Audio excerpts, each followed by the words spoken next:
vou apresentar o terceiro trabalho de redes. Esse terceiro trabalho era para criar um servidor HTTP utilizando socket TCP puro ali, né? Aí aqui está o código-fonte do trabalho no meu GitHub público. Eu criei todo o trabalho em Erlang. Eu fiz aqui basicamente a estrutura do projeto, essa pastinha source. Aí aqui dentro eu tenho toda a configuração que eu precisei fazer aqui para ter um servidor que tenha suporte várias aquisições ao mesmo tempo, né? Tal.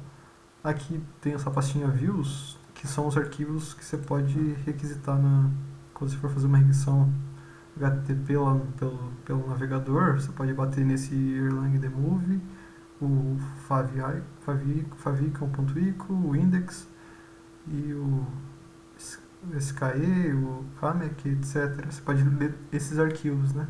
Se tentar ler algum arquivo que está fora daqui, vai tomar um not found. Eu vou mostrar o projeto funcionando, né? O servidor HTTP. Daí eu vou mostrar o código, acho que fica mais simples fazer assim. Eu vou startar ele aqui. Estou com ele aberto. Aqui um shell com o terminal, shell com o projeto.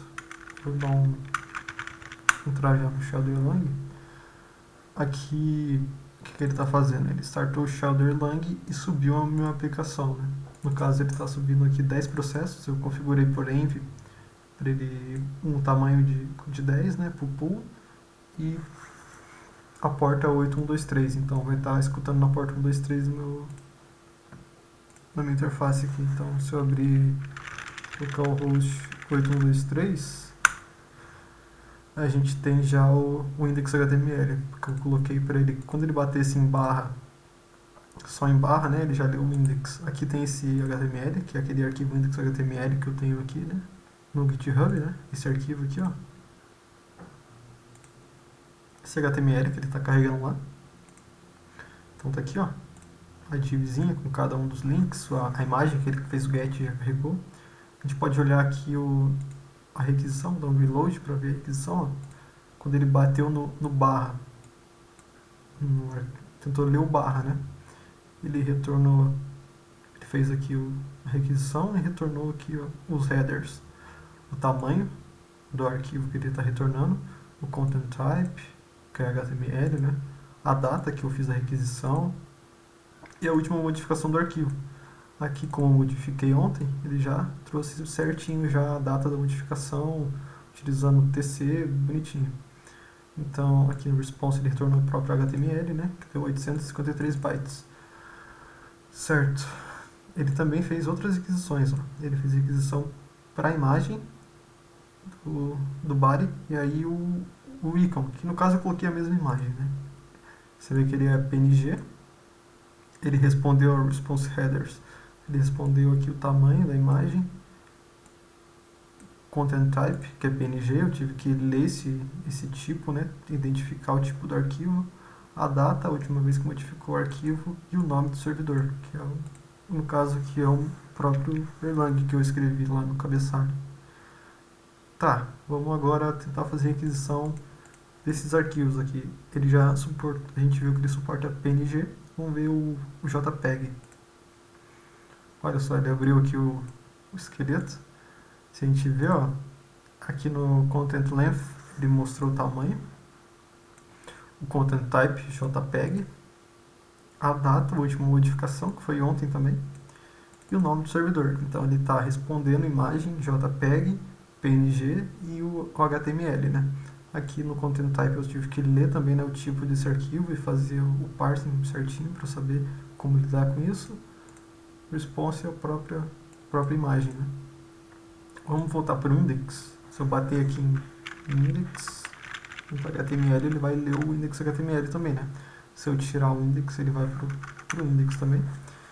Se eu tentar ler um arquivo que não existe na pastinha views, dentro dessa pasta tem esses arquivos aqui, né? Se eu tentar ler um arquivo que não existe aqui, ele tem que me retornar not found, que é um requisito do trabalho.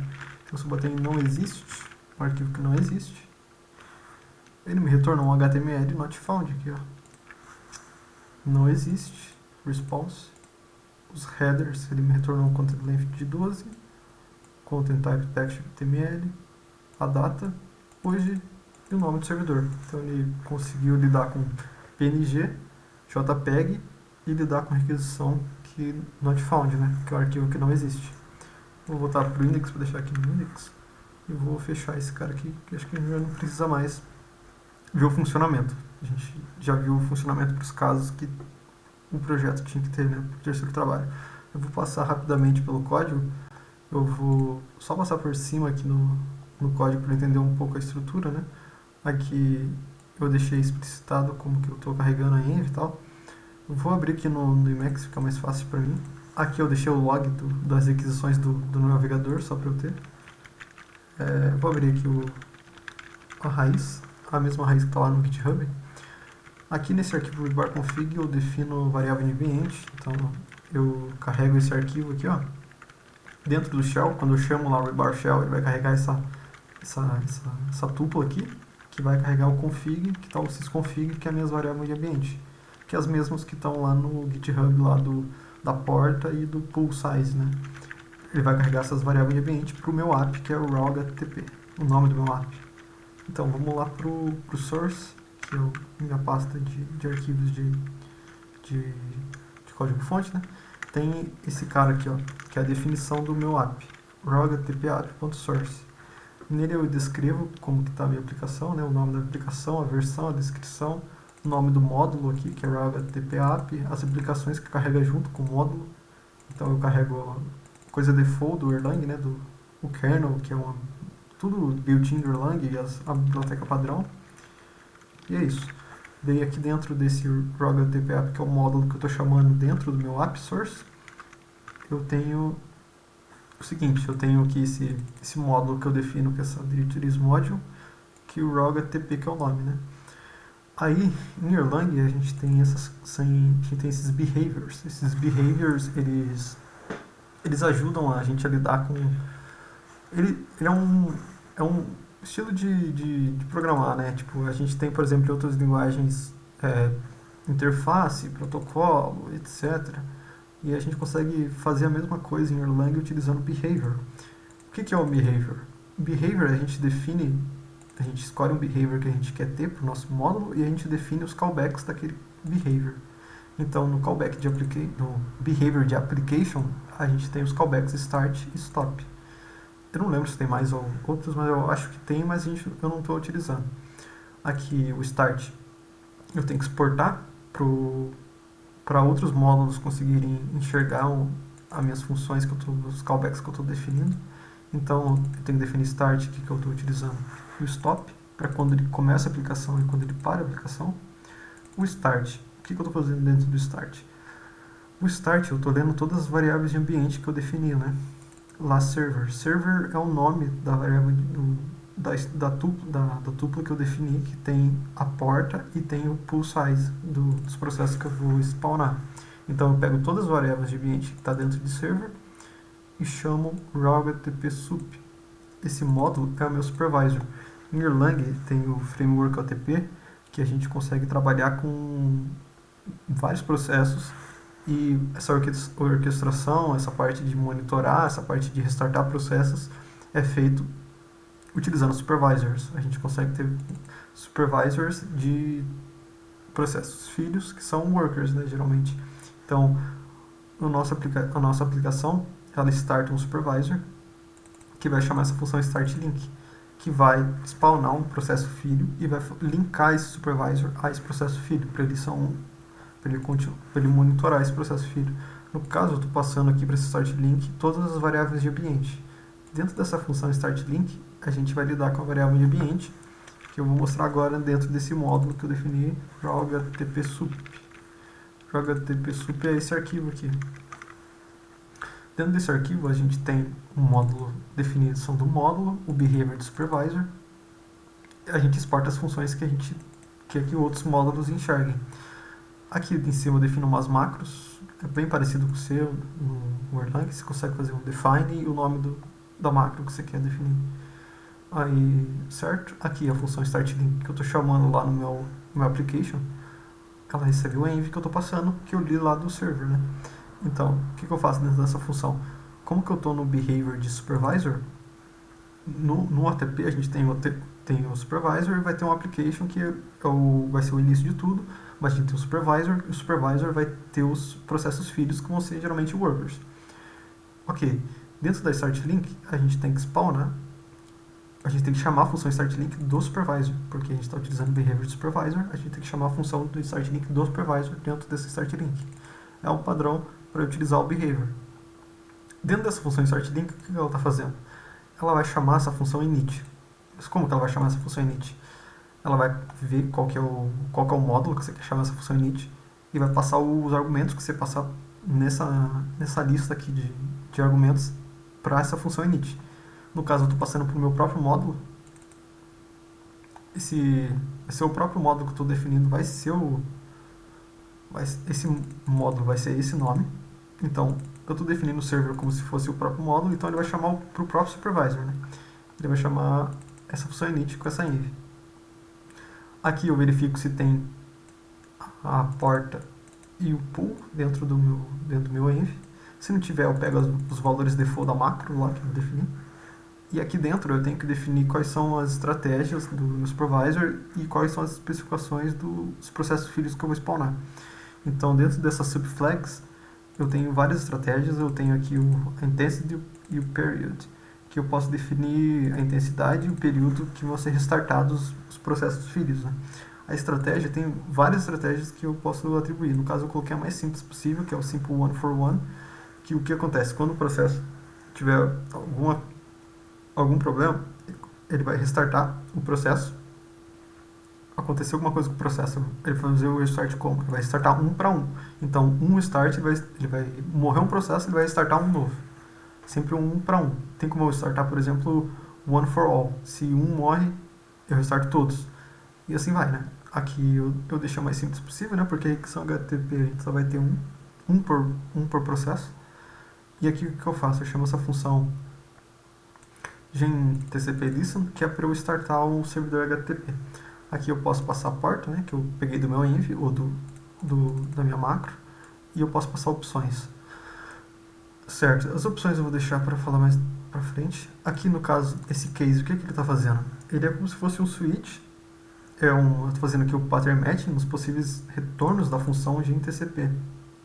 Listen. Então, no caso, se deu algum erro, por exemplo, se o socket já está sendo utilizado, se o endereço já está sendo utilizado, eu não quero fazer mais nada, né? Eu só quero matar esse processo e sair dessa função, né? Então eu faço init stop, que essa função aqui ela vai parar o processo. E se der boa eu conseguir escutar, ele vai me retornar o socket do servidor, aqui nesse case. Então, com esse socket do servidor, eu posso spawnar os processos filhos que vão trabalhar na requisição HTTP. Essa função spawnLink, o que eu estou fazendo aqui? Porque eu defini essa variável independente pool, que é o tamanho da pool de processos que eu quero ter, porque eu quero aceitar múltiplas conexões de uma vez só, né? Então, eu estou dentro desse spawnLink, eu estou chamando dentro do módulo raw http sup, chamando a função acceptPool, passando esse pool que eu recebi da env como argumento. Aqui dentro dessa função sort acceptPool, essa função está definida aqui embaixo, do próprio módulo. Eu chamo essa função startSocket o número de vezes que está definido a pool. Então, se eu definir 10 vezes, eu vou startar 10 child process para lidar com 10 conexões HTTP ao mesmo tempo. Eu faço aqui dentro dessa função startSocket, supervisor startChild. O que essa função vai fazer? Ela vai spawnar vários processos filhos que estão definidos por esses child specs. No caso aqui, o que acontece? Eu estou chamando startChild e não estou passando nada. Quando eu não passo nada, ela vai pegar o padrão que eu defini aqui, desse init. Então, ela vai pegar esse child spec que eu defini. Esse child spec, o que ele é? Ele define a especificação do processo filho que eu vou spawnar. Então, eu estou chamando ele vazio, ele vai chamar várias vezes, 10 vezes, por exemplo. 10 processos filhos vão ficar esperando uma conexão HTTP. O que eu estou passando no child spec? Você passa um ID, que é um identificador que pode ser qualquer nome, né? Você tem que passar o start. O start é basicamente essa tupla que eu tenho que especificar qual que é o módulo, qual que é a função do módulo que eu vou chamar e qual que é os argumentos dessa função. Então, dentro do módulo HTTP Server, eu vou chamar essa função startLink, chamando com o socket do servidor que eu abri. Aí você pode passar como que você quer startar, quais são os módulos que você quer startar junto, e etc. Então, dentro dessa função init, eu vou retornar essa tupla, que vai ser utilizada como padrão aqui nessa start child que eu expliquei, né? Certo? Então, como que esse cara vai ser spawnado? O supervisor vai spawnar isso aqui para mim. Então, todo o código do servidor HTTP está dentro desse módulo raw HTTP Server, que é um outro arquivo que eu defini. Vamos lá. Esse raw HTTP Server é esse cara aqui, que tem o behavior de Gen Server. Esse behavior de Gen Server, ele ajuda bastante para lidar com a parte de para eu pegar uma mensagem TCP, por exemplo, que eu estou utilizando, e eu receber isso de forma assíncrona, para eu não ficar fazendo na mão. Então, o que eu vou fazer? Eu vou utilizar esse behavior de Gen Server, tenho que definir os callbacks desse behavior, que vai me ajudar a lidar com a conexão HTTP. Tá, mas vamos lá. Ele está chamando essa função startLink, lá no meu child spec. Se a gente voltar aqui no sup, ó, ele está chamando aqui, ó, raw HTTP Server, startLink passando socket. Então, o entry point é startLink. A gente voltar, startLink está fazendo o quê? Está chamando o Gen Server startLink, passando o módulo próprio raw HTTP Server, passando socket como argumento. Ele vai chamar essa função init, exatamente como a gente fez no supervisor. É exatamente igual essa parte. Só vai mudar, né, que aqui a gente está usando Gen Server, lá a gente está utilizando o supervisor. Certo? Dentro dessa função init, a gente vai chamar essa função GenServerCast. Esse GenServer ele pode chamar algumas funções para a gente, né? No caso, a gente está chamando self. Self é o próprio processo. Quando você chama self, ele vai retornar o PID do processo que está chamando e vai chamar uma função. No caso, eu estou passando accept, que é esse átomo, para eu identificar qual função que eu quero. Quando eu faço cast, ele vai chamar um callback de cast, que é o handle cast. Então, o que ele vai acontecer? Por que eu estou fazendo isso, na verdade, né? Porque eu não quero que fique bloqueante. Até deixei um comentário aqui. Quando eu aceitar uma nova conexão, essa é uma ação bloqueante. Então, eu delego essa ação de aceitar uma conexão para o loop do servidor. Daí, o que eu faço? Depois que eu aceitei essa conexão, eu começo a tratar o socket. Então, ele vai chamar esse callback de forma síncrona e vai fazer o quê? Quando chega essa accept, essa aqui é a parte bloqueante, né? Ele vai ficar esperando o socket, uma nova conexão. Quando chegou essa conexão do meu socket do servidor, ele vai me retornar o socket do cliente. E daí, com esse socket do cliente, eu posso continuar tratando a conexão. Mas antes de continuar tratando essa conexão, o que eu faço? Eu chamo, lá do meu supervisor, eu chamo a mesma função que eu startei o pool de processos, eu chamo de novo essa start socket para ele startar um novo processo filho, para ele substituir esse cara que está bloqueado agora, né? Porque agora ele está tratando a requisição HTTP. Então eu substituo ele para um novo processo. Beleza, daí o que eu faço? Desse handlecast, no Erlang aqui eu tenho que retornar alguma coisa dessas callbacks, né? No GenServer eu tenho que retornar algumas coisas específicas. No caso eu estou retornando no reply e um estado. Esse estado é um record que eu defini aqui em cima. Esse record state, como se fosse uma struct, ele tem um socket e tem um state. O socket é um socket TCP normal e o state tem o init e tem o router que eu defini que são os possíveis estados. Quando eu inicio aqui no init, eu seto o state para init. Quando eu saio do init, eu chamo a função cast do accept, eu mudo para router. Aí quando ele virou router, esse cara, todas as funções de callback que eu defini, que tiver no state igual ao router, vão ser chamadas, né? Que eu vou fazer pattern matching nessas funções, nos argumentos dessa função, no caso o state. Então, para onde que vai a partir daqui, né? Ele vai chamar, quando chegar uma mensagem HTTP, o GenServer vai me avisar e vai me chamar um callback. Qual callback ele vai chamar? Ele vai chamar esse callback aqui, ó. Vai chamar o handleinfo. Quando ele chamar o handleinfo, ele vai falar o quê? Chegou uma mensagem TCP, o socket TCP que chegou e a mensagem. E o que eu fiz? Como eu estou setando o state para router, eu consigo fazer o pattern matching exatamente nesse handleinfo. Quando ele chegar nesse handleinfo, ele vai chegar aqui. Beleza. Eu mostro no terminal o que está chegando da requisição, né? Vou mostrar lá o cabeçalho e tal do request. Daí o que eu faço? Eu faço só reescrevo no socket o meu response, escrevo nesse socket aqui do cliente, escrevo o meu response e retorno dessa função stop, normal e o próprio estado. Porque como a requisição HTTP, no caso aqui a gente está no 1.1, a gente não quer só manter uma conexão por mais, a gente só quer responder e terminar a requisição, né? Que é o HTTP normal. Aí então a gente pode matar o socket, pode matar o processo também. Então a gente retorna stop, quando a gente retorna stop do callback, por exemplo, de handle info, ele vai informar o GenServer vai receber essa mensagem e vai chamar um terminate. Quando ele chamar o terminate, esse callback de terminate, ele vai, aqui no caso eu estou falando para ele fazer um GenTCP close, para ele fechar o socket e retornar OK. Quando ele retorna OK, ele vai matar o processo de maneira tranquila, né? Não vai deixar um recurso aberto, não vai deixar um processo filho aberto. Certo? Mas o que faz essa função send? Essa função send, ela está lá em cima. Eu defini ela recebe um socket, uma mensagem que você quer escrever no socket, e argumentos opcionais que eu não estou utilizando aqui. Vamos lá, o que essa função faz? Ela chama o GenTCP, que é o módulo de TCP do Erlang, vai fazer um send, que ele vai escrever no socket, que eu estou passando no socket TCP e a mensagem. Ele escreve no socket, e daí o que ele faz? Ele faz esse net, set ops, no mesmo socket que eu escrevi, active once. Por quê?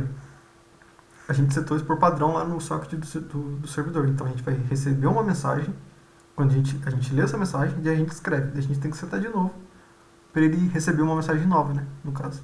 No caso aqui nem vai fazer tanta diferença, porque a gente está matando o socket logo depois que a gente escreve. Então nem precisava ter essa linha. Mas eu acabei copiando esse código do outro trabalho, então eu deixei aí, mas não precisa.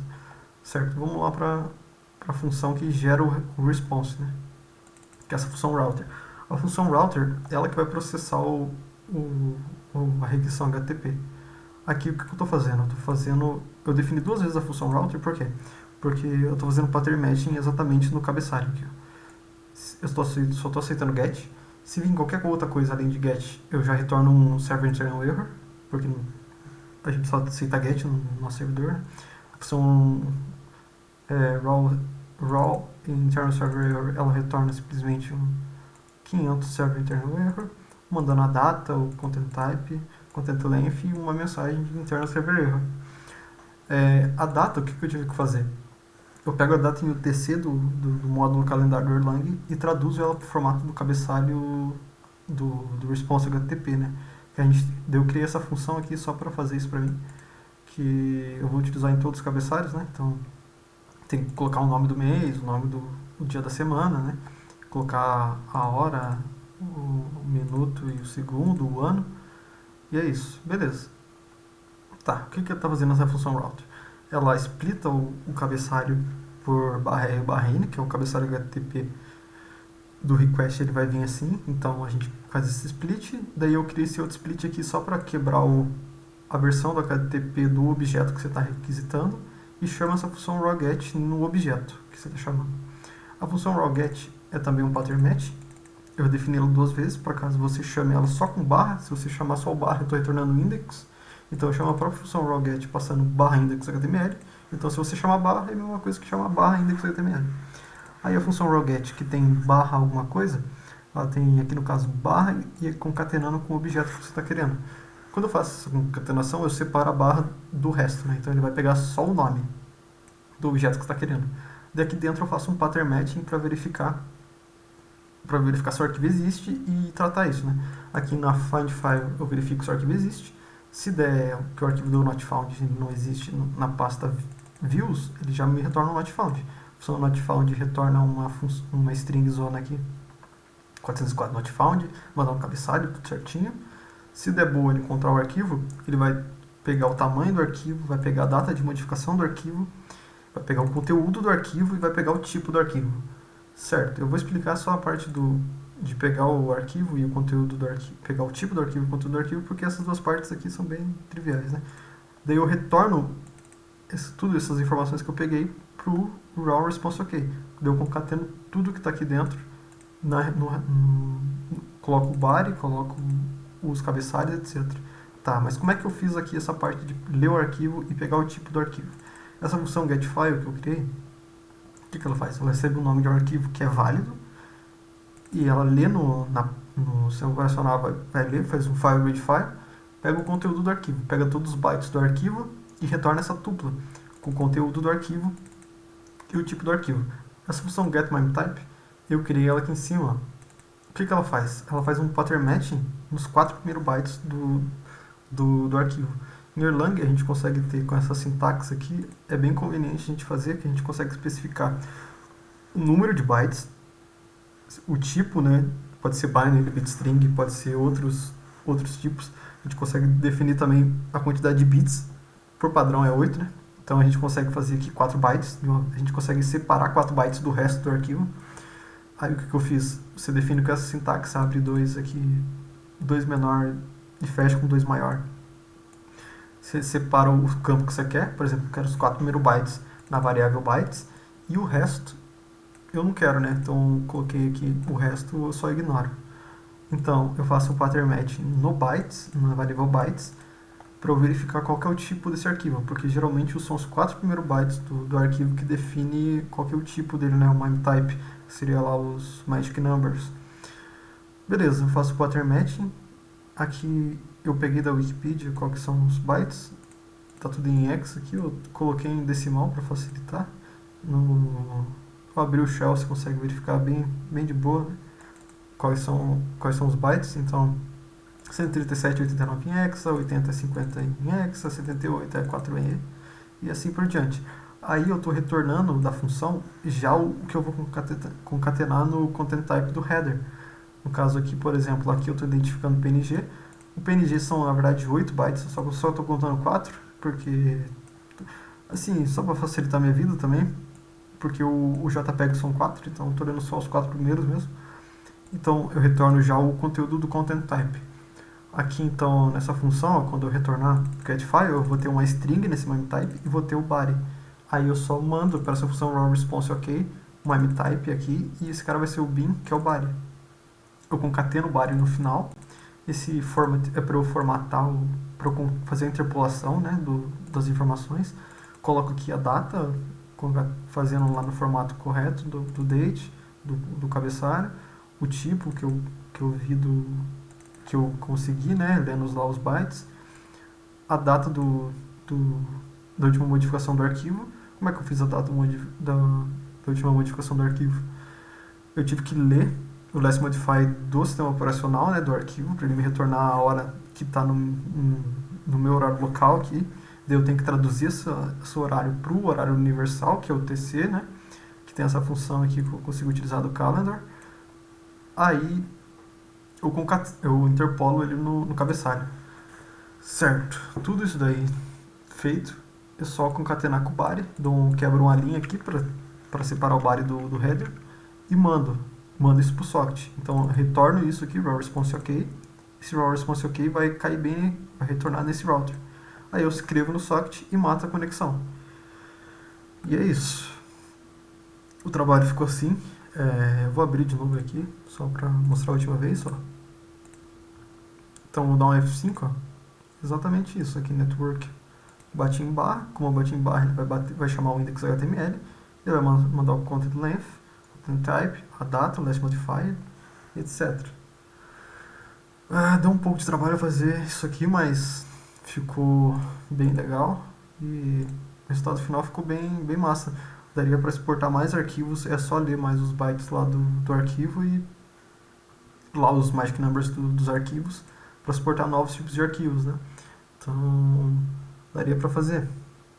E também para suportar novas, um HTTP2, alguma outra coisa assim, bastaria não matar o socket depois de escrever depois de mandar a resposta, não matar o socket, era só continuar disputando o socket HTTP e continuar respondendo requisições. Eu acho que é isso, eu vou terminar o vídeo por aqui.